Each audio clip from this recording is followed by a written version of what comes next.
మనము కొన్ని వారాలుగా మరి ఈ సంవత్సరం మొదటి నుంచి మనము మరి పరిశుద్ధ గ్రంథంలో ఉన్నటువంటి అనేక విషయాలు చదువుకుంటూ ధ్యానం చేసుకుంటూ వస్తున్నాం. మరి కొన్ని వారాలుగా యెహోషువ గ్రంథాన్ని కూడా మనం జ్ఞాపకం చేసుకుని ధ్యానం చేసుకుంటూ వస్తున్నాం. యెహోషువ గ్రంథం మనము మొదటి వచనం నుంచి మొదటి అధ్యాయం నుంచి చదువుకుంటూ ధ్యానం చేసుకుంటూ 10వ అధ్యాయానికి మనము ఈ సమయానికి మనం చేరుకున్నట్టుగా మీకు జ్ఞాపకం చేస్తున్నాను. 10వ అధ్యాయంలో ఉన్నటువంటి మరి విషయాలు ఈ సమయం కొద్ది మాటలు మనం జ్ఞాపకం చేసుకొని మనం ముందుకు వెళ్ళడానికి ప్రయత్నం చేద్దాం. పరిశుద్ధ గ్రంథంలో యెహోషువ గ్రంథము 10వ అధ్యాయము మనము జ్ఞాపకం చేసుకుని వాక్యాన్ని చదువుకొని మనము ప్రార్థన చేసుకుని ముందుకు వెళ్దామండి. యెహోషువ గ్రంథము 10వ అధ్యాయము మొట్టమొదటి వచనాన్ని మనం చదువుకొని ప్రార్థన చేసుకుని ముందుకు వెళ్దాం. చదువుదామా? మొదటి వచనం చదువుదామండి. యెహోషువ ఆయన పట్టుకుని సంగతియు యెరికోను దాని రాజును నిర్మూలన చేసినట్టు హాయిని దాని రాజును నిర్మూలన చేసిన సంగతియు గిబియోను నివాసులు ఇశ్రాయేలులతో సంధి చేసుకొని వారితో కలుసుకొనిన సంగతియు యెరూషలేము రాజైన ఆదోని సెదెకు వినినప్పుడు అతడును అతని జనులను మిగుల భయపడిరి. చిన్ని ప్రార్థన చేస్తానండి. ప్రేమల తండ్రి, కృపల దేవందమునైనా చదవనటువంటి యెహోషువ గ్రంథము 10వ అధ్యాయం 1వ వచనాన్ని బట్టి స్తోత్రాలు తండ్రి. ఈ పునరుద్ధాన పండుగలో ప్రభువా నీ బిడ్డలమైన మాతో మీరు మాట్లాడండి. నేను కూడి వచ్చిన సంఘాన్ని, సంఘ బిడ్డలను కూడా మీరు జ్ఞాపకం చేసుకోండి. ఈ అధ్యాయంలో ఉన్నటువంటి శ్రేష్టమైన విషయాలు ప్రభువా మేము గ్రహించడానికి మా తెలివి సరిపోదు, మా జ్ఞానం సరిపోదు. కానీ దేవా మీ ఆత్మ చేత నీ బిడ్డలమైన మేము వినగల చెవులు, గ్రహింపగల హృదయం, అంగీకరించే మనసు, ఆనందించే ఆత్మను దయచేయండి. మరి మీకు నిలబడిన దాసును మరుగుపరచండి. నీ దాసుని ముఖాంతంలో వచ్చి మీరే మాట్లాడండి. అరికాలు మొదలుకొని నడినెత్తి వరకు కూడా ప్రభా మీ ఆత్మ స్వాధీనంలో నీ దాసుని ఉంచుకోండి తండ్రి. నీ దాసునికి బోరగా మీరే ఉండి మాట్లాడి యెహోషువ గ్రంథం 10వ అధ్యాయంలో ఉన్నటువంటి విషయాలు ప్రభు నేను అర్థం చేసుకున్నటువంటి కృపను దయచేసి మీరే నేరుగా సూటిగా మా హృదయాలతో మీరే మాట్లాడి మమ్మల్ని ప్రభా తెప్పరలా చేయమని, వాక్యపు భాగాన్ని ప్రభా అర్థం చేసుకునే కృపను దయచేయమని, ఈ స్థలమంతనైన ప్రభు మీ ఆత్మ చేత నింపమని యేసయ్య ఉన్నతమైన పరిశుద్ధ నామమున ప్రార్థించి మిక్కిలి వినయంతో బ్రతిమాలి వేడుకొని చున్నాము తండ్రి. ఆమేన్. ప్రియ దేవుని బిడ్డలారా, నిర్గమకాండం స్టార్టింగ్ లో మనం చూస్తాము మోషే గారికి దేవుడు తోడుగా యెహోషువను కూడా ఇచ్చారు. అహరోనుని ఇచ్చారు, యెహోషువను కూడా దేవుడు మోషేకి తోడుగా ఇచ్చాడు. మోషే చనిపోయిన తర్వాత డైరెక్ట్ గా దేవుడు యెహోషువను నాయకత్వానికి అప్పగించినట్లుగా యెహోషువ గ్రంథం 1వ అధ్యాయంలోనే మనము ధ్యానం చేసుకున్నాం. ఇప్పుడు మనం గమనించవలసింది ఏమిటంటే, యుద్ధాలు ఎక్కువ ఎవరు చేశారు, శత్రువుని ఎక్కువగా ఎవరు జయించారు అంటే దేవుని పేరట యెహోషువ యుద్ధాలు ఎక్కువ చేశాడు. మోషే కంటే యెహోషువ యుద్ధాలు ఎక్కువ చేశాడు. రాజు అయినటువంటి దావీదు కంటేను యెహోషువ యుద్ధాలు ఎక్కువ జరిగించి దేవుని పేరట జరిగించి విజయాన్ని పొందుకున్నట్టుగా పరిశుద్ధ గ్రంథంలో మనం చూడగలుగుతున్నాం. యెహోషువకు దేవుడు తోడుగా ఉండి ప్రతి స్థలములో కూడా యెహోషువకు దేవుడు కాపుదలగా ఉండి వెన్నంటి ఉండి యెహోషువ ద్వారా అనేకమైన యుద్ధాలు జరిగించి శత్రువులను సంహారం చేసి పాలు తేళ్లు ప్రవహించే దేశాన్ని మీకు నేను ఇస్తాను కదా అని చెప్పినటువంటి దేవుడు వాగ్దాన ప్రకారము యెహోషువ ద్వారా ఇశ్రాయేలు జనంగా నడిపిస్తున్న సందర్భాన్ని పరిశుద్ధ గ్రంథంలో మనం చూడగలుగుతున్నాం. చదవనటువంటి మొదటి వచనంలో కూడా అదే విషయాన్ని దేవుడు ఇక్కడ జ్ఞాపకం చేస్తున్నాడు. యెహోషువ ఆయన పట్టుకున్న సంగతియు అతడు యెరికోను దాని రాజును నిర్మూలం చేసినట్టు ఆయని దాని రాజును నిర్మూలం చేసిన సంగతియు గిబియోను నివాసులు ఇశ్రాయేలుతో సంధి చేసుకుని వారితో కలుసుకున్న సంగతి యెరూషలేము రాజైన ఆదోని సెదెకు వినినప్పుడు అతడును అతని జనులను మిగులా భయపడిరి. ఎవరికి భయపడ్డారు? దేవునికి భయపడ్డారు. మొట్టమొదటిగా ఏ దేవుడైనా నమ్మిన వారికి విజయాన్ని ఇచ్చేటటువంటి దేవుడు, నమ్మిన వారిని తోడుగా ఉండి నడిపించే దేవుడు, నమ్మిక కలిగిన వారిని దేవుని ఆశ్రయించే వారికి ఆశ్రయముగాను దుర్గముగాను ఉండేటువంటి దేవుని చూసి వారు భయపడినట్టుగా పరిశుద్ధ గ్రంథంలో మనం చూస్తున్నాం. యెహోషువను చూసి భయపడడం కాదండి, యెహోషువకు తోడుకున్నటువంటి దేవుని చూసి వీరు యెరూషలేము రాజు అయినటువంటి రాజు ఏం చేశాడండి? భయపడినట్టుగా పరిశుద్ధ గ్రంథంలో మనం చూడగలుగుతున్నాము. చూడండి, ఆదోని సెదెకు విన్నప్పుడు ఆ చెవులకు తన యొక్క ఈ వర్తమానాలు విన్నప్పుడు యెహోషువ ద్వారా దేవుడు యుద్ధం చేయించి అందరినీ కూడా హస్తగతం చేస్తున్నాడు. ఇశ్రాయేలు జనాంగం ప్రతి చోటకి వెళ్ళినప్పుడల్లా వారు గెలుస్తున్నారు అనేటువంటి విషయం ఆదోని సెదెకు విన్నప్పుడు ఆదోని సెదెకు గుండెలు అవిసిపోయినట్టుగా పరిశుద్ధ గ్రంథంలో మనం చూడగలుగుతున్నాం. ప్రియమైన బిడ్డలారా, 2వ వచనం చూస్తే ఏలయనగా గిబియోను గొప్ప పట్టణమే రాజధానిలో ఎంచబడినది, అది ఆయి కంటే గొప్పది. అక్కడే జనులందరూ సూరులు.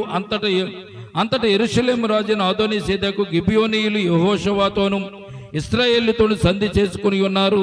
వీరు నా యొద్దకు వచ్చి నాకు సహాయం చేసిన మనము వారి పట్టణమును నాశనం చేద్దామని ఎబ్రోను రాజైనటువంటి ఓహాము నొద్దకును, యర్మూతు రాజు అయినటువంటి పీరాము నొద్దకును, లాకీషు రాజు అయినటువంటి ఎపియా యొద్దకును, ఎగ్లోను రాజైన దేబోరు నొద్దకును వర్తమానము పంపించినట్టుగా మనం చూస్తున్నాం. యెరూషలేము రాజు చేసిన పని, నేను అక్కడనే ఆ దేశం మీదకి వెళ్ళి ఇశ్రాయేలుతో నేను యుద్ధం చేయలేను, కానీ మీరందరూ నాకు వచ్చి నాకు సహాయం చేస్తే మనం ఎక్కడికి వెళ్దాం? ఇశ్రాయేలు మీదకి యుద్ధానికి వెళ్దామని అందరికీ కబురు పంపించినట్లుగా పరిశుద్ధ గ్రంథంలో మనం చూస్తున్నాం. ప్రియమైన బిడ్డలారా, చూడండి, ఓడిపోతున్న వారు ఏం చేస్తారంటే వేరొకరిని సహాయం కొరకు ఎదురు చూస్తూ ఉంటారు. దేవునికి ఉన్న శక్తి ఏంటంటే ఇశ్రాయేలు జనంగా నడిపిస్తున్నప్పుడు ఎరుకో గోడలే కూల్చగలిగినటువంటి దేవుడు. ఎరుకో గోడలు కూల్చేటువంటి సందర్భంలో దేవుడు ఏ ఆయుధాన్ని కూడా వాడలేదు. ఇశ్రాయేలు జనాంగం కూడా ఏ ఆయుధం పట్టుకుని గోడలను పగల కొట్టడానికని సుత్తులు పట్టుకుని కానీ పెరంగిలు పట్టుకెళ్ళి బాంబులు పట్టుకెళ్ళి ఎరుకో గోడలు కూల్చడానికి వారు ఇష్టపడలేదు. కారణం ఏంటో తెలుసండి? అది దేవుని యొక్క మహాశక్తి. దేవుడు ఒక్క మాట చెప్తే కోట గోడలన్నీ కూడా కూలిపోయి, వారు తిరగడం వల్ల కోట గోడలు కోరలేదు, వారు ఆర్పాటం చేయడం వల్ల కోట గోడలు కోరలేదు. వారు దేవుడు చెప్పిన పని వారు చేయగలిగారు కనుక దేవుడు ఏదైతే నడవమన్నాడో, ఏదైతే తిరగమన్నాడో, 6 రోజులు తిరిగిన తర్వాత 7వ రోజు 7 మార్లు తిరిగి ఆర్పాటం చేయమన్నాడో, ఆర్పాటం చేసిన సందర్భంలో కోట గోడలు కూలిపోయినట్టుగా మనం చూస్తున్నాం. ఇంకొక ముఖ్యమైన విషయం, వారితో పాటు దేవుని మందసము కూడా తిరిగినట్టుగా మనం జ్ఞాపకం చేసుకోవాలి. దేవుని మందసం అంటే దేవుని సన్నిధానము. దేవుని మందసం ఎక్కడైతే ఉంటుందో దేవుని సన్నిధానం అక్కడ ఉంటుంది. దేవుని పరిశుద్ధ స్థలం ఎక్కడైతే ఉంటుందో దేవుని సన్నిధానం అక్కడే ఉంటుంది. మనము దేవుని సన్నిధానంలోకి వచ్చి ప్రార్థించినప్పుడు దేవుని యొక్క తోడు మనకు తప్పకుండా ఉంటుందని సత్యాన్ని పరిశుద్ధ గ్రంథం మనకు తెలియజేయబడుతుంది. ఇక్కడ యెరూషలేము రాజుకు భయం వేసి యెరూషలేము రాజు భయపడి ఏం చేస్తున్నాడు? ఇక్కడ చుట్టుపక్కలటువంటి 5గురు రాజులను వారికి సహాయం చేయాలని వారికి కబురు పంపించినట్టుగా పరిశుద్ధ గ్రంథంలో మనం చూస్తున్నాం. 3వ వచనం చూడండి. ఎబ్రోను రాజు అయిన ఆమోను యొద్దకును, యర్మూతు రాజు అయినటువంటి పీరాము యొద్దకును, లాకీషు రాజు అయినటువంటి ఎపియా యొద్దకును, ఎగ్లోను రాజు అయినటువంటి దేబోరు యొద్దకును వర్తమానం పంపిన. కాబట్టి అమోరీలు 5గురు రాజులు అనగా యెరూషలేము రాజును, ఎబ్రోను రాజును, యర్మూతు రాజును, లాకీషు రాజును, ఎగ్లోను రాజును కూడుకొని తామును తమ సేనలని బయలుదేరి గిబియోను ముందర దిగి గిబియోనీయులతో యుద్ధము చేసిరి. 5గురు రాజులు వెళ్ళి ఒక పట్టణం మీద పడి ఆ పట్టణాన్ని కొల్లగొట్టాలని ఆలోచన చేసినట్టుగా పరిశుద్ధ గ్రంథంలో మనం చూస్తున్నాం. 6వ వచనం చూడండి. అప్పుడు గిబియోను రాజు ఏం చేశాడు? 5గురు రాజులు తన పట్టణం మీదకి, తన రాజ్యం మీదకి యుద్ధానికి వచ్చారని చెప్పి గిబియోనీయులు రాజు 6వ వచనం చదవండి. గిబియోనీయులు మన్యంలో నివసించే అమోరీయుల రాజు అందరూ కూడి మా మీదకి దండెత్తి వచ్చి ఉన్నారు, కనుక నీ దాసులను చెయ్యి విడవక త్వరగా మా యొద్దకు వచ్చి మాకు సహాయం చేసి మమ్మను రక్షించమని గిల్గాలులో దిగి ఉన్న పాళెములో యెహోషువ వద్దకు వర్తమానము పంపాడు. మంచి ఆలోచన ఏంటో తెలిసింది. ఇతను చేసిన పని ఏంటంటే గిబియోనీయులు చూడండి, గిబియోనీయులను మన్యంలో నివసించే అమరులు రాజులందరూ కూడి మా మీదకి దండెత్తి వచ్చారని చెప్పి నీ దాసులు చేయి విడవద్దని చెప్పి ఏం చేశాడండి, మన యెహోషువ గారు నివసిస్తున్న ప్రాంతానికి కబురు పంపించినట్టుగా పరిశుద్ధ గ్రంథంలో మనం చూస్తున్నాం. 7వ వచనం, యెహోషువయును అతని యొద్దనున్న యోధులందరూ పరాక్రమగల సూర్యులందరూ గిల్గాలు నుండి బయలుదేరి అప్పుడు యెహోవా వారికి భయపడకము, నీ చేతికి వారిని అప్పగించినాను, వారిలో ఎవడును నీ ఎదుట నిలువడని యెహోషువతో సెలవియ్యగా. దేవునికి స్తోత్రం కలుగునుగాక. యెహోషువ యుద్ధానికి వెళ్తుంటే ముందుగా నడిచేవారంటే దేవుడే.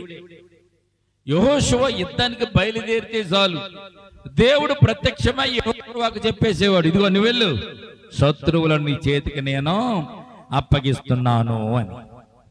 ఎందుచేత యెహోషువకు అంత బలమైనటువంటి శక్తిగా దేవుడు నిలబడ్డాడంటే యెహోషువ నడవడిని దేవుడు బాగా ఎరిగి ఉన్నాడు గనక. దేవునిలో విశ్వాసంతో నడవగలిగినటువంటి వ్యక్తి ఎవరు? యెహోషువయే.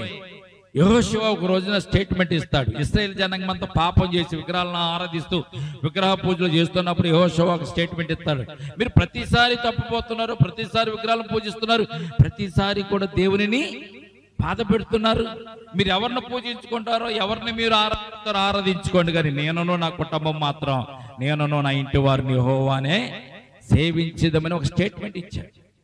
దేవునికి అది చాలా ఇష్టమైంది.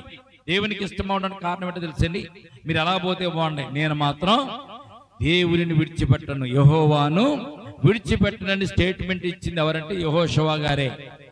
ఈ లోకంలో మనకు ఉన్నటువంటి అవకాశాన్ని బట్టి మనం త్రోవ తప్పొచ్చు, దారి తప్పొచ్చు, వేరే దారికి మనం వెళ్ళొచ్చు, కానీ యెహోషువ మాత్రం దారి తప్పకుండా దేవునితో నడిచి తిరిగినటువంటి వ్యక్తి కనుక యెహోషువ యుద్ధానికి వెళ్ళినప్పుడల్లా దేవుడు వర్తమానం పంపేవాడు, దేవుడు ఆశీర్వాదాలు ఇచ్చేవాడు.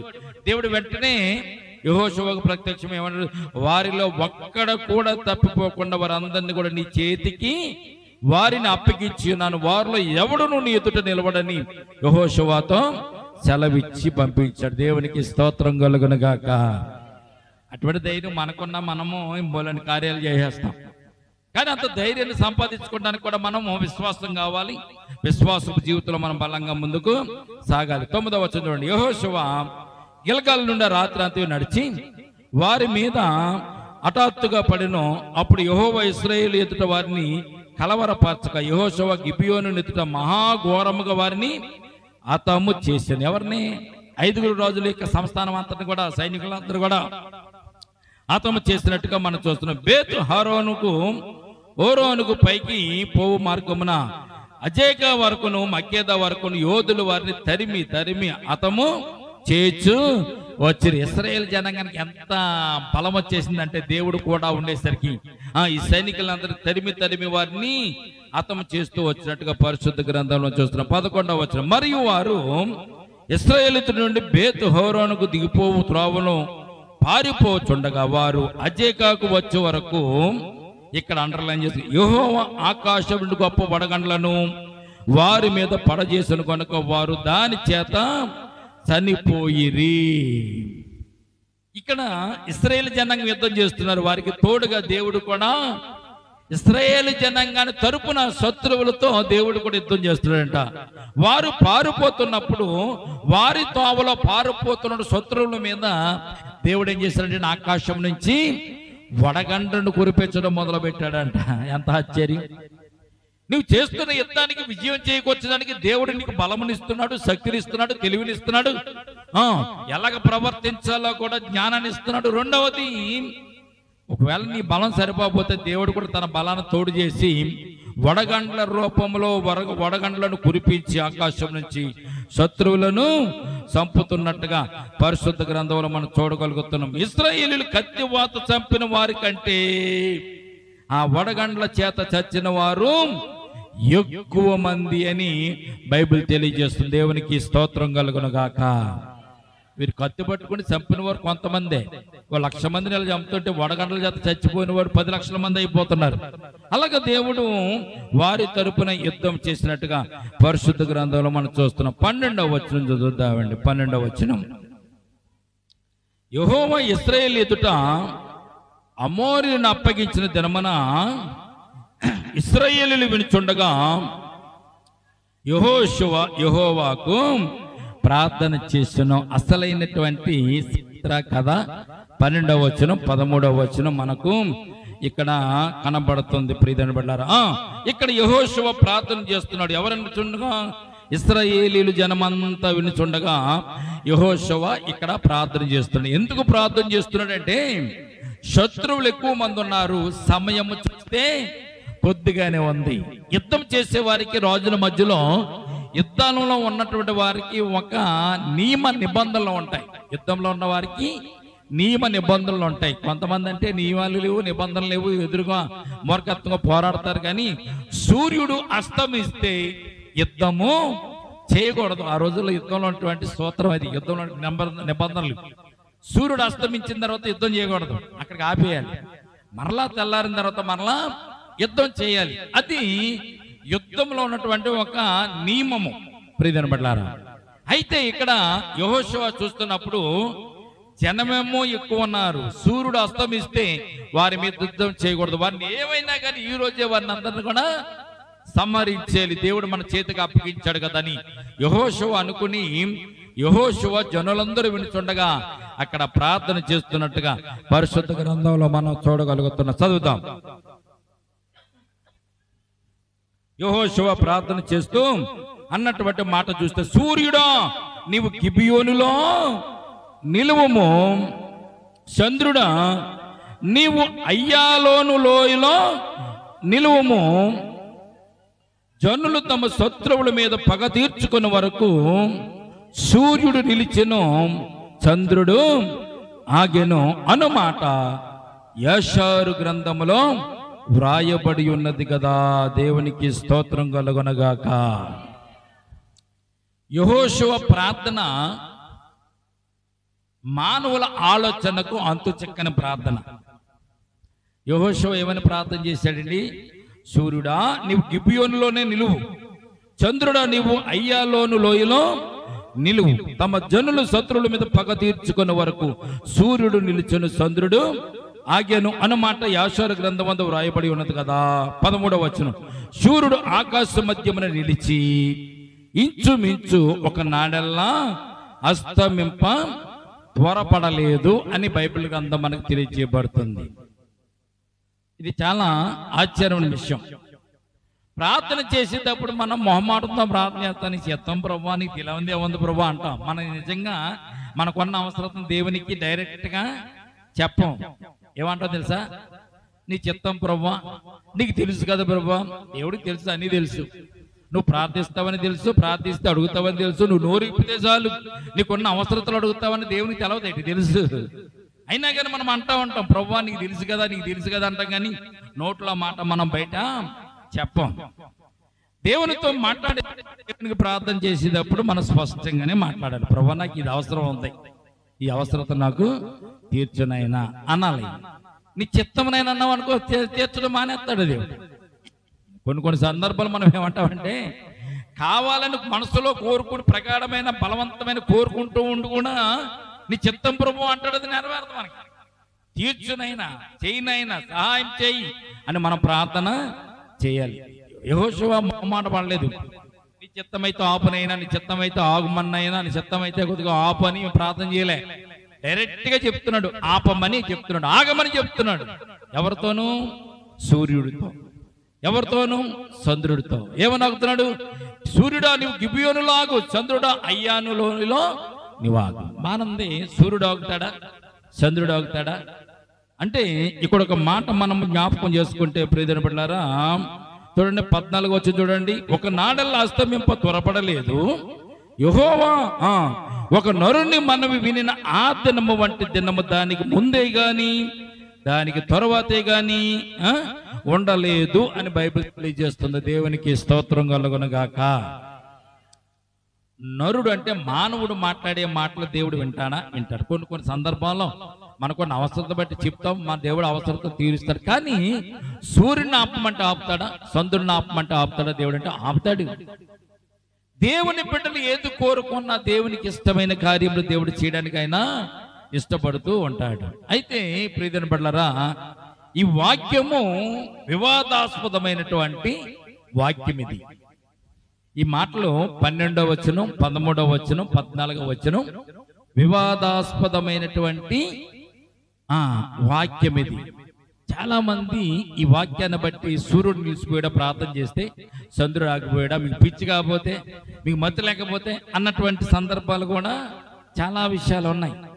అయితే దీని గురించి డిబేట్లు కూడా పెట్టి, డిబేట్లు చేసి, డిబేట్లలో కూడా క్రైస్తవులందరినీ కించపరిచిన సందర్భాలు కూడా ఇక్కడ మనం చూడగలుగుతాం. ప్రియమైన బిడ్డలారా, అయితే దేవునికి అసాధ్యమైనది ఏదైనా ఉంటుందా అంటే దేవునికి అసాధ్యమైనది ఏది కూడా లేదు అని మొట్టమొదటిగా మనము జ్ఞాపకం చేసుకోవాలి. ప్రియమైన బిడ్డలారా, గమనించినట్లయితే ఈ యెహోషువ గ్రంథంలో ఉన్నటువంటి, యాషారు గ్రంథంలో రాయబడినటువంటి సూర్యుడు నువ్వు గిబియోనులో నిలువుము, చంద్రుడు నువ్వు అయ్యాను లోయలో నిలువమని జనులు తమ శత్రులు పగ తీర్చుకున్న వరకు సూర్యుడు నిలిచెను, చంద్రుడు ఆగినటువంటి ఈ మాట చాలా వివాదానికి, తర్కానికి గురైనటువంటి మాటగా పరిశుద్ధ గ్రంథంలో మనం చూడగలుగుతున్నాం. అయితే నిజంగా సూర్యుడు ఆగాడా, చంద్రుడు ఆగాడా అన్నది చరిత్రకారులు చాలా మంది దానిని నిరూపించారు.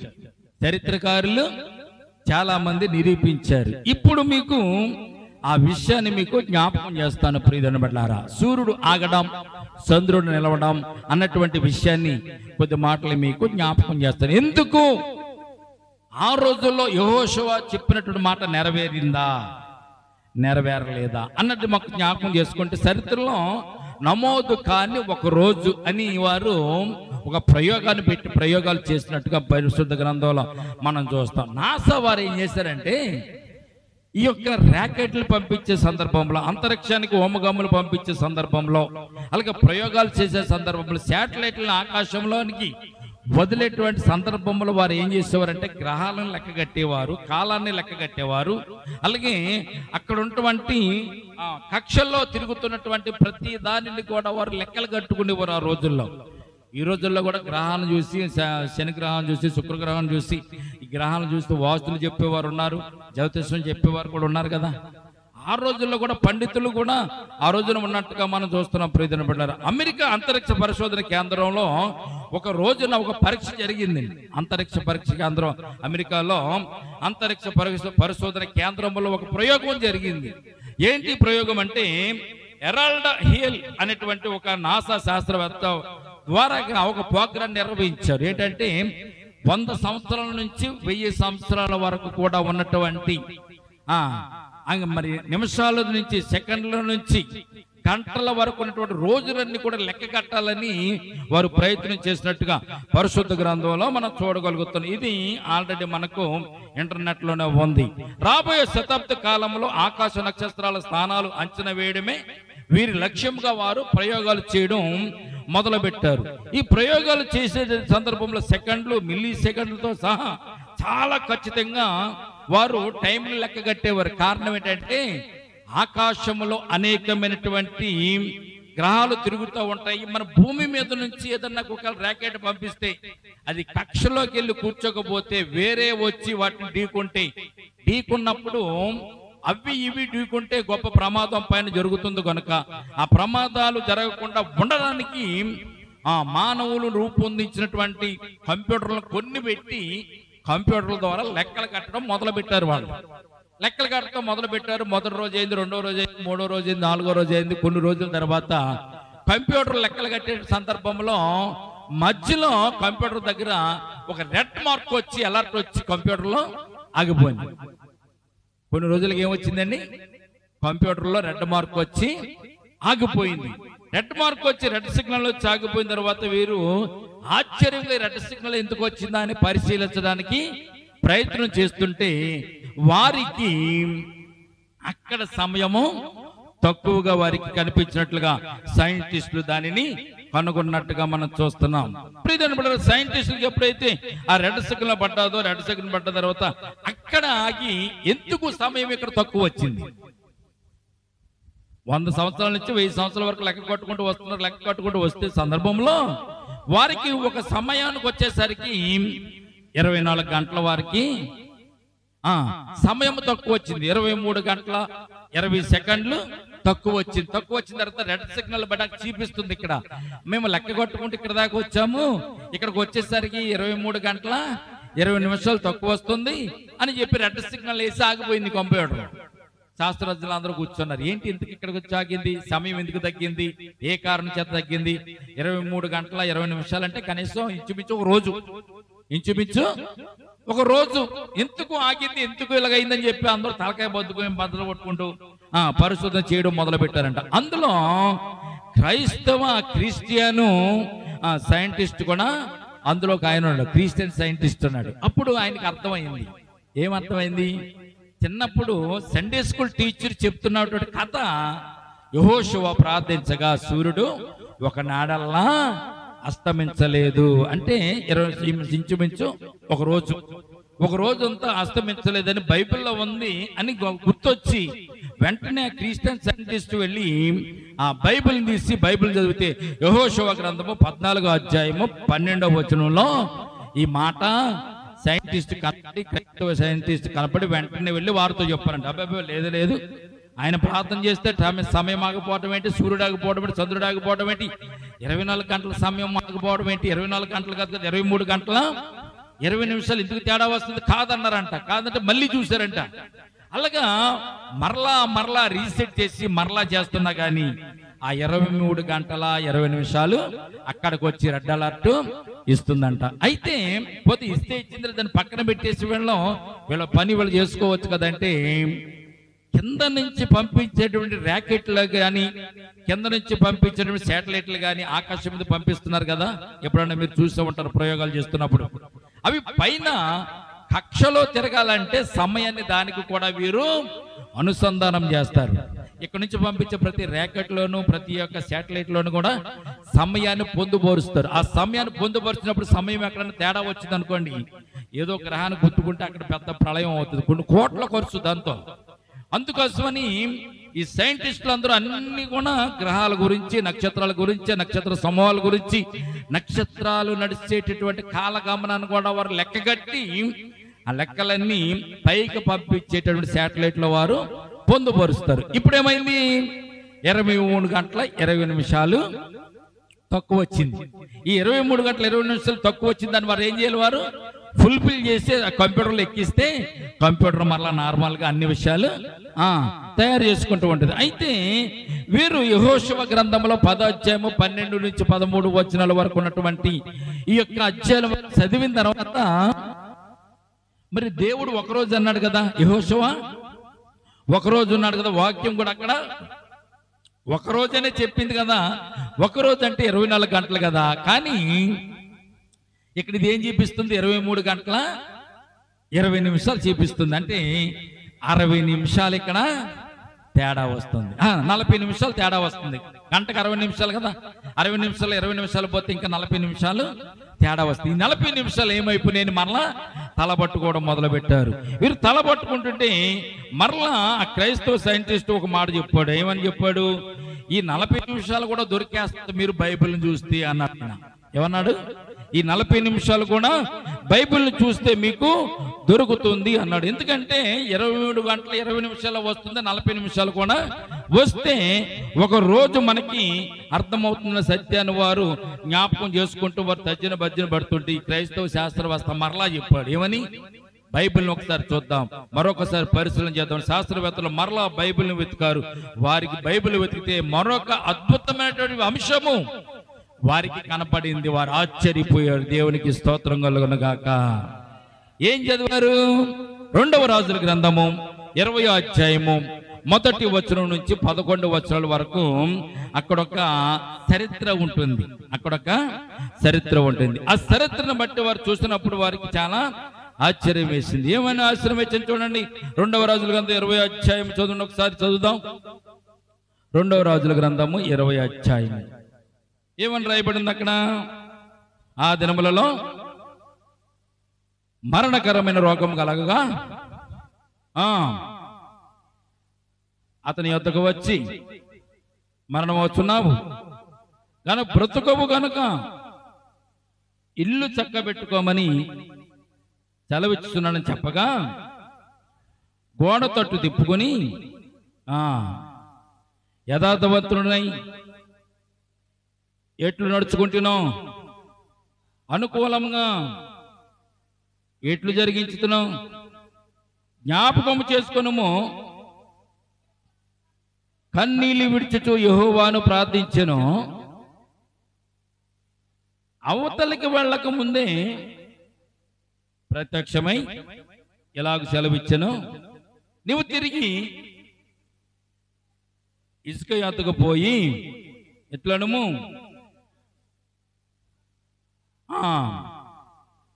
ఏమనగా కన్నీళ్ళు విడిచి చూచి తిని నీ ప్రార్థనని అంగీకరించున్నాను. నేను నిన్ను బాగు చేదును. 3వ దినమున నీవు యెహోవా మందిరమునకు ఎక్కిపోదువు. ఇంకను 15 సంవత్సరాల ఆయుష్ నీకు ఇచ్చేదను. మరియు నా నిమిత్తమును సేవకుడైన దావీదు నిమిత్తమును పట్టణమును కాపాడుచు విడిపించేదను. 9వ వచనం. తాను దేవిచ్చిన మాట నెరవేర్చుటకు ఆయన దయచేసిన సూచన ఏదనగా, మెట్ల మీద ఉన్నటువంటి నీడ 10 మెట్లు ముందుకు నడిచింది కదా, అది 10 మెట్లు వెనుకకు నడిచిన ఎడల నీకు ఇష్టమేనా అని హిజ్కియాతో యెషయా చెప్తున్నటువంటి మాట ఇది. అక్కడ మరలా 15 సంవత్సరాల ఆయుష్ని దేవుడు ఇచ్చి సూచనగా 10 మెట్లు ఎక్కినటువంటి నీడను మరలా 10 మెట్లు వెనుకకు నడిపించినట్లుగా మనము చూస్తున్నాం. దేవునికి స్తోత్రం కలుగునుగాక. అంటే మెట్లపు పలక మీద ఉన్నటువంటి 10 మెట్లు ఎక్కినటువంటి నీడ ఎండ నీడ తిరిగి మరలా దేవుడు ఏం చేశాడండి, ఆయుష్ ఇచ్చినట్టుగా 10 మెట్లు కిందకు నడిపించినట్లుగా మనము చూడగలుగుతున్న. దేవునికి స్తోత్రం కలుగునుగాక. గడియారపు పలక మీద మెట్లు. ఆ రోజుల్లో మనకి వాచ్లు ఉన్నాయి, ఇప్పుడు లేవు. ఆ రోజుల్లో వాచ్లు లేవు, ఆ రోజుల్లో సెల్ ఫోన్లు లేవు, ఆ రోజుల్లో గడియారాలు కూడా లేవు. వారు మరి టైములు లెక్క కట్టేటప్పుడు ఏం చేసేవారంటే, ఎండ ఎక్కడైతే పడుతుందో ఎండ పడేటువంటి ప్రాంతంలో ఒక మెట్లను వారు ఏర్పాటు చేసేవారు. గడియారపు పలక అనేవారు. ఇప్పుడు కూడా అమెరికాలోనో కొన్ని ప్రాంతాల్లో గడియారపు పలకలు ఉంటాయి. ఎండ వేడి పడినప్పుడు ఎండ ఎక్కడైతే పైకి వెళ్తూ ఉంటుందో అంత సమయం అయిందని వారు లెక్కలు కట్టేవారు ఆ రోజుల్లో. హిజ్కియా యొక్క జీవితంలో కూడా ఈ గడియారపు పలక కూడా ఉన్నట్టుగా మనం చూస్తున్నాం. ఆ గడియారపు పలక మీద 10 మెట్లు పైకి ఎక్కినటువంటి ఆ నీడను దేవుడు సూచనగా ఏం చేశాడంటే 10 మెట్లు కిందకు దిగజేసినట్లుగా పరిశుద్ధ గ్రంథంలో మనం చూస్తున్న. దేవునికి స్తోత్రం కలుగునుగాక. ఎప్పుడైతే 10 మెట్లు కిందకి దిగిందో ఆ 10 మెట్లు యొక్క లెక్కల వారి కట్టినప్పుడు ఈ శాస్త్రజ్ఞులు అక్కడ ఏమైందండి, ఏదైతే కనపడకుండా పోయిందో 40 నిమిషాలు, 24 గంటల్లో 23 గంటల 20 నిమిషాలు ఏదైతే కనబడుతుందో 40 నిమిషాలు ఎక్కడికి వెళ్ళిపోయింది అని అనుకున్నారు కదా వీళ్ళు. అనుకున్నటువంటి 40 నిమిషాలు ఇక్కడ మరి హిజ్కియా యొక్క జీవితంలో 2వ రాజుల గ్రంథంలో 1 నుంచి 11 వచనాల చరిత్ర చూస్తే వారికి అక్కడ అర్థమైంది. దేవునికి స్తోత్రం కలుగునుగాక. వెంటనే ఈ చరిత్ర అంతా కూడా నాసా వాళ్ళు ఏం చేస్తారంటే కంప్యూటర్లు, ఇంటర్నెట్లో వారు భద్రం చేసి దానిని ఉంచినట్లుగా పరిశుద్ధ గ్రంథంలో మనం చూడగలుగుతున్నాం. యెషయా ప్రవక్త చెప్పిన ప్రవచనం ప్రకారం 10 మెట్లు నీడ పైకినటువంటి నీడ మరలాకి వెనుకకు వచ్చిన సమయం వారు లెక్క కడితే 40 నిమిషాలు వచ్చింది. అంటే 23 గంటల 20 నిమిషాలు ప్లస్ ఈ 40 నిమిషాల లెక్క కడితే 24 గంటలుగా అక్కడ మనం పరిశుద్ధ గ్రంథంలో మనం చూడగలుగుతున్నాం. దేవునికి స్తోత్రం కలుగునుగాక. దేవుడు ఏది రాయించినా కరెక్ట్ గానే రాయిస్తాడు. రోజల్లా పూర్తి రోజని దేవుడు అక్కడ చెప్పలేదు, కానీ ఇంచుమించు రోజల్లా త్వరపడకుండా సూర్యుడు నిలిచినట్లుగా పరిశుద్ధ గ్రంథంలో మనం చూడగలుగుతున్నాం. ప్రియమైన బిడ్డలారా, దినం ఒకటి దినం కూడా రాలేదు. సూర్యుడు ఆకాశం మధ్య నిలిచి ఇంచుమించు ఒక నాడల, ఇంచుమించు అనేటువంటి మాటకి కొద్దిగా తక్కువ అవ్వచ్చు, ఎక్కువ అవ్వచ్చు. ఇంచుమించు అంటే 23 గంటల 20 నిమిషాలు మాత్రమే సూర్యుడు అక్కడ నిలిచి, మిగిలిన 40 నిమిషాలు హిజ్కియా యొక్క చరిత్రలో దేవుడు అక్కడ తగ్గించాడు. అప్పుడు వీరు దేవుని పరిశుద్ధ గ్రంథాన్ని నమ్మి విశ్వసించి ఆ రోజున దేవునికి వారు కృతజ్ఞతాస్తుతులు చెల్లించినట్లుగా పరిశుద్ధ గ్రంథంలో మనం చూడగలుగుతున్నాం. దేవునికి స్తోత్రం కలుగును గాక. ఎందుకు యెహోషువ ప్రార్థన చేశాడంటే, శత్రువులందరూ సమూలముగా నాశనం చేసేంత వరకు సూర్యుడు నిలవాలి, చంద్రుడు ఆగాలని ప్రార్థన చేసినట్టుగా మనం చూస్తున్నాం. ఒక నరుని మనవి విన్నటువంటి రోజు అంతకు ముందే గాని తరువాతే గాని ఎప్పుడు కూడా రాలేదు అనేటువంటి అంశాన్ని కూడా ఇక్కడ దేవుడు మనకి తెలియజేస్తున్నట్టుగా మనం చూస్తున్నాం. అప్పుడు యెహోషువ అతనితో కూడా ఇశ్రాయేలీయులందరూ గిల్గాలులో ఉన్న పాలెంలోనికి తిరిగి జనాన్ని అందరినీ చంపేశారు. ఎప్పుడైతే సూర్యుడు నిలిచాడు, చంద్రుడు ఆగాడో, యెహోషువ ప్రార్థనకు దేవుడు ఆలకించి సూర్యుని ఆపినప్పుడు, చంద్రుడిని ఆపినప్పుడు వారు యుద్ధం చేసి వారందరూ కూడా సంహరించారు. ప్రియమైన బిడ్డలారా, అయితే మరి 5 రాజులు ఉన్నారు కదా, 5 రాజులు ఏం చేశారండి? సైనికులందరూ కూడా చనిపోతుంటే 5 రాజులందరూ కూడా వెళ్ళి ఒక గుహలో దాక్కున్నారు. మొట్టమొదటిగా ఏమనుకున్నారు? ఇశ్రాయేల్ జనాంగాన్ని మనం ఓడించేద్దాం, ఇశ్రాయేల్ జనాంగానికి మీద మనకి యుద్ధానికి వెళ్దామని బయలుదేరి వచ్చినటువంటి 5 రాజులు ఎక్కడికి వెళ్ళారంటండి? గుహలోనికి వెళ్ళి దాక్కున్నట్టుగా మనం పరిశుద్ధ గ్రంథంలో మనం చూస్తున్నాం. 16వ వచనం చదవండి. 16వ వచనం, 10వ అధ్యాయము 16వ వచనం యెహోషువ గ్రంథం.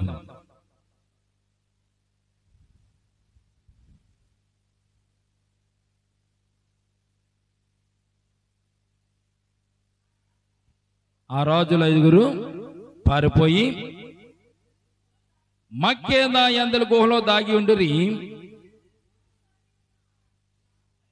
రాజులు 5 వారు దొరకారని చెప్పి యెహోషువకు తెలుపబడినప్పుడు యెహోషువ ఆ గుహ ద్వారమునకు అడ్డముగా కొప్పరాలను దొర్లించి వారిని కాచుటకు మనుషులను అక్కడ ఉంచుడి అని యెహోషువ వారికి తెలియజేసినట్టుగా మనం చూస్తున్నాము. తర్వాత మీ దేవుడని యెహోవా మీ శత్రువులను మీ చేతికి అప్పగించున్నాడు కనుక వారిని తమ పట్టణంలోనికి మరలా వెళ్ళనీయకుండా మీరు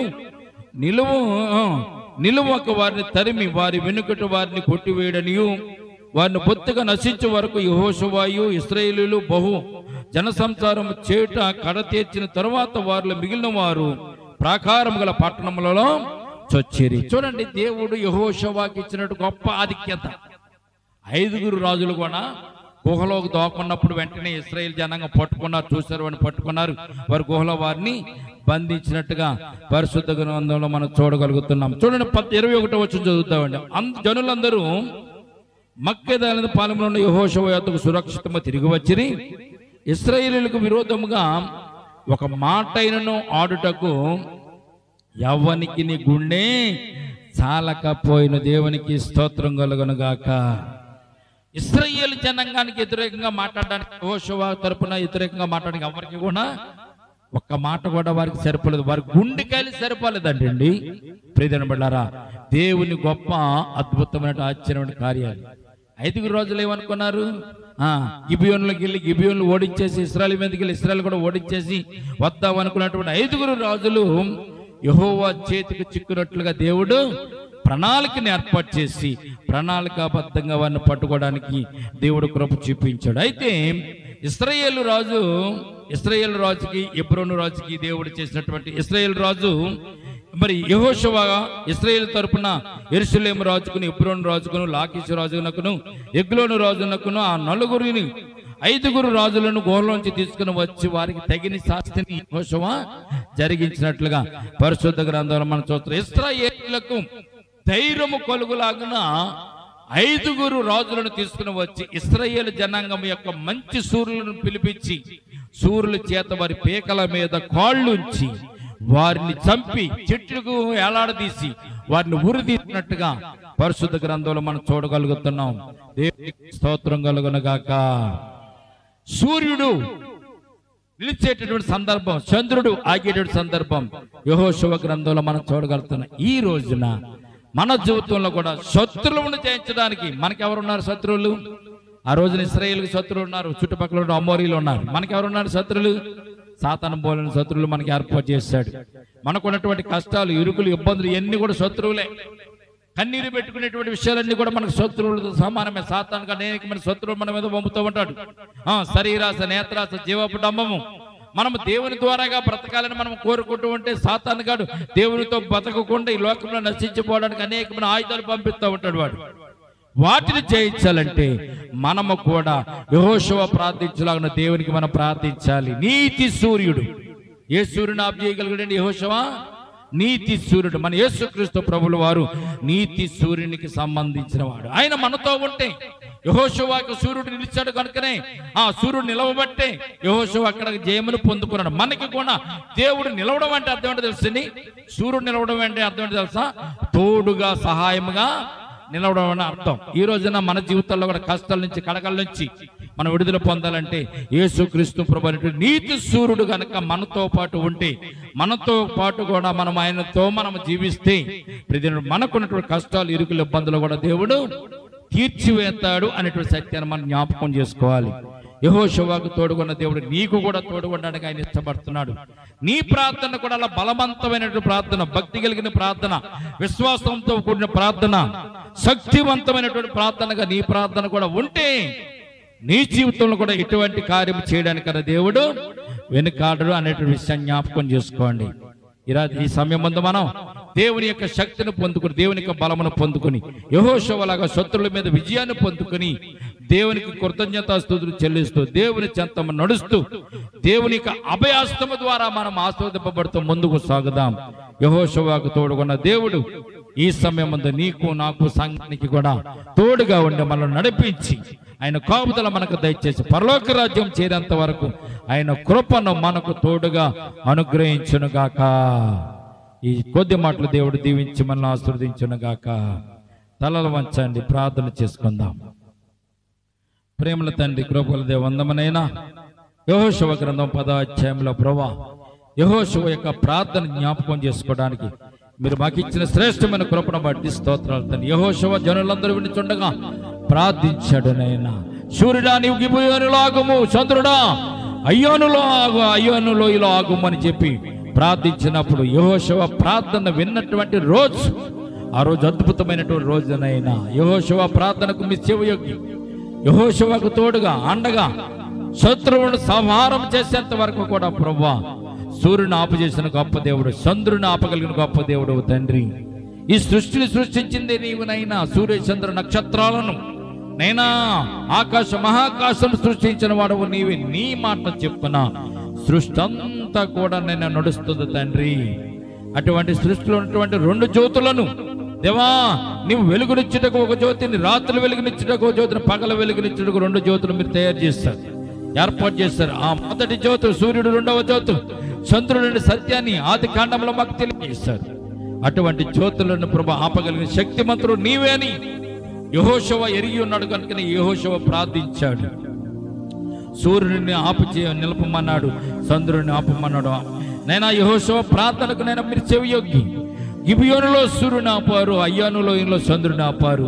యెహోషువ శత్రు మీద పగ తీర్చుకునేంత వరకు నైనా మరి దినమల్లా నైనా సూర్యుడు, చంద్రుడు ఆగగలిగిన శక్తిని ఇప్పించిన గొప్ప దేవుడు. మా జీవితంలో కూడా ప్రభా యెహోషువ ఎదుర్కొన్న శత్రువులు మా జీవితంలో కూడా ఈ రోజులు ఉన్నారు తండ్రి. మా చుట్టుపక్కల ఉన్నారు తండ్రి, మా బ్రతుకులు ఉన్నారు, మా జీవనోపాధిలో ఉన్నారు, మీరు నడుస్తున్న మార్గంలో ఉన్నారు, మీరు సంచరించుతున్న ప్రదేశంలో ఉన్నారు. ఈ లోకంలో ప్రభా అనేకమైన శత్రువులు నైనా ప్రభా మాకు కూడా నేను ప్రభు మమ్మల్ని విరిపిస్తుండగా మేము కూడా ప్రార్థన చేసే శక్తిని బట్టి మాకు దయచేయండి. కష్టాలు అనేటువంటి శత్రువులు, శ్రమలు అనేటువంటి శత్రువులు, ఇబ్బందులు అనే శత్రువులు, నేను శోధనలు అనేటువంటి శత్రువులు, అనారోగ్యం అనే శత్రువులు, ఆర్థిక పరమైనటువంటి నేను ప్రభు శత్రువులు తండ్రి. మా జీవితంలో అనేకమైనటువంటి శత్రువు ప్రభు మా మీద కూడా దాడి చేస్తున్నప్పుడు మేము కూడా యెహోషువలాగా ప్రార్థించేటువంటి మనస్సు, ప్రార్థించేటటువంటి నేను ప్రభు విశ్వాసం నిబిడలమైన మాకు కూడా దయచేయండి. యెహోషువ ప్రార్థన ఆలకించండి దేవా, సంఘం యొక్క ప్రార్థన ఆలకించండి, సంఘ బిడ్డల యొక్క ప్రార్థన ఆలకించండి. సంఘముకున్న ప్రతి అగ్రతల అవసరతలు మీరు తీర్చండి. శత్రువు మీద సాతాను మీద జయమును కలిగించండి. ఈ దినము నాయన ప్రభువా, నేను మీరు చూపించిన శ్రేష్టమైన కృపను బట్టి, యెహోషువకు మీరు ఇచ్చినటువంటి ధైర్యాన్ని బట్టి, యెహోషువకు మీరు ఇచ్చినటువంటి అండను బట్టి, కొండను బట్టి, నేను యెహోషువ చుట్టూ మీకు మీరు ఇచ్చినటువంటి అత్యధికమైనటువంటి ఆశీర్వాదాలు బట్టి నేను స్తోత్రాలు చెల్లించుకుంటున్నాం తండ్రి. సంఘం ఎడలు కూడా అటువంటి నేను ప్రభు ధైర్యాన్ని దయచేయండి, ఆదరణ దయచేయండి, కాపుదల దయచేయండి. సంఘ బిడ్డలకు ఉన్న ప్రతి అగ్రతల అవసరత మీరే తీర్చండి. ఈ దినపు నేను ప్రభువా, నీ వాక్యం చేత నీ బిడ్డలు మమ్మల్ని ఆదరించినందుకు స్తోత్రాలు. ఇశ్రాయేలు జనాంగానికి ధైర్యం ఇచ్చావు తండ్రి. శత్రువును ఓడించగలిగినటువంటి నేను ప్రభు గొప్ప బలమును, ధైర్యాన్ని, శక్తిని ఇచ్చిన గొప్ప దేవుడు. మా జీవితాల్లో కూడా మా ముందున్నటువంటి శత్రువులను, సాతాను శత్రువులను, అంధకార శక్తులను ప్రభునైనా, దురాత్మ శక్తులను ప్రభా నేను జయించగల శక్తిని కూడా మాకు దయచేయండి. నీ నామంలో నీ బిడ్డలమైన మేము అటువంటి శక్తిని పొందుకునే భాగ్యం దయచేయండి. నీ నామంలో నీ బిడ్డలమైన మేము అటువంటి ధైర్యాన్ని కలిగే భాగ్యం దయచేయండి. అటువంటి విశ్వాసం కలిగి నేను ఈ లోకంలో జీవించే భాగ్యం దయచేయమని, కూడా వచ్చిన సంఘాన్ని, సంఘ బిడ్డలు జ్ఞాపకం చేసుకుని నీ వాక్యం చేత నీ బిడ్డలు ఆదరించమని, నేనా ఇంతవరకు నేను ప్రభు మాతో మమ్మల్ని నడిపించి మాతో మాట్లాడిన దేవానికి స్తోత్రాలు చెల్లించుకోండి. నీ వాక్యమును బట్టి నీ బిడ్డలు ఆదరించమని, మరొక సమ్మిట్ రీతిగా కూడుకునేటువంటి భాగ్యాన్ని కూడా దయచేయమని నజరుడైన యేసుక్రీస్తు పరిశుద్ధ నామమున ప్రార్థించి మిక్కిలి వినయముతో బ్రతిమలాడి వేడుకొంచున్నాము తండ్రి. ఆమేన్. ఆమేన్. ఈ సమయమందు